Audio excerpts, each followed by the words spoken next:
Okay, my name is Jim McMaster. It's June 14th, 2016. Great, Jim. So I'd like to hear about how you came to be involved in Rotary and kind of how you heard about it. The story is that I've been in Rotary for 25 years, and the way I heard about it was a Rotarian. I used to run the swimming pool in town, and a lot of the guys that work out there, and he kept bugging me to come down and do it, and I said, okay, I didn't know that much about it, but once I got involved, it was great. So I attended a few meetings and then became involved and went from there. Nice, nice. All right. So what about your time as president? Do you want to give me some of the highlights of this past year? Well, I think the 80th anniversary was a big highlight this past year. That was exciting. We had also a fireside this past year that was nice, that everybody got together. So we did some things outside of the normal meeting structure that I think made the club closer together. And I think because of that, we've gained some more members than we had, which was good in my realm, even though I really didn't have a lot to do with it. I think the people bringing him in and folks just seeing how the club runs had a lot to do with it. So that was exciting. And I was also able to attend our program that we have in Guatemala. And I took myself and my wife and my son down there and spent a week with a dental group down there doing that to see what that was about and seeing that was such a good thing for us to have. So all those things were highlights of my year this year.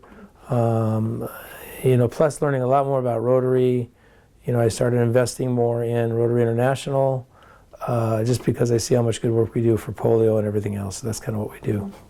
So just throughout your time involved with the clubs, would you say you have a favorite tradition or a favorite service project that you've worked on over the years?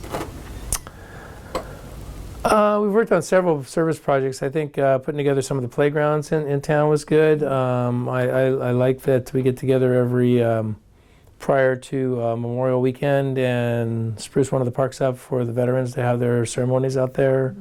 I think that's good. I just think being able to help people wherever we can was good. I think the highlight of this year was we gave out $42,000 in scholarships to high school students. And for me to be able to go in front of each one of those schools, we had 3 schools, and be able to present them with those scholarships and not just talk about, we hope you do well in business or whatever you're going to do, but also to give back to the community, service above self, trying to tell them there's more to it than just, working. And so to give back to humanity, and that's kind of what Rotary does. Nice. How have you seen Rotary grow and change over the time that you've been involved? I think that it's changing because of the age group that's now coming in. We have to change with the times. I think some of the older traditions are less interesting to especially the millennials. And so we're changing. I know that one of the things that I did this year that not all the members may have agreed with, but we stopped using the song. We used to sing God Bless America every single time. And I just think that there's been a change in how we do things that way. And some people I think had a tough time doing that, especially when they didn't change it up. So, I think we're so patriotic and want to be.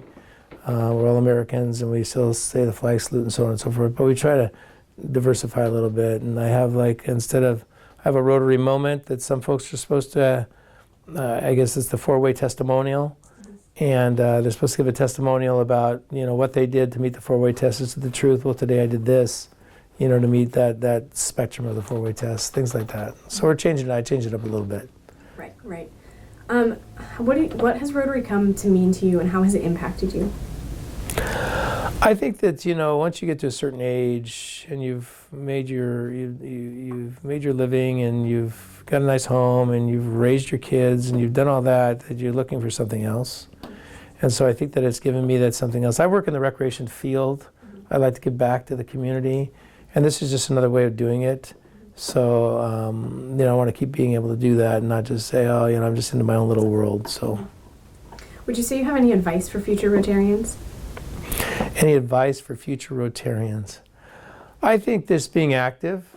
I think some people just come to lunch and then leave, or some people are burnout, so they need to learn how to rejuvenate themselves. But I think that just being active in their community, in the region, and in the world is a big deal, and that's what keeps us going. All right, great. Well, I think that covers most of the questions I wanted to ask. So is there anything else about Rotary that you think people should know about or something that we didn't get to talk about that you'd like to share?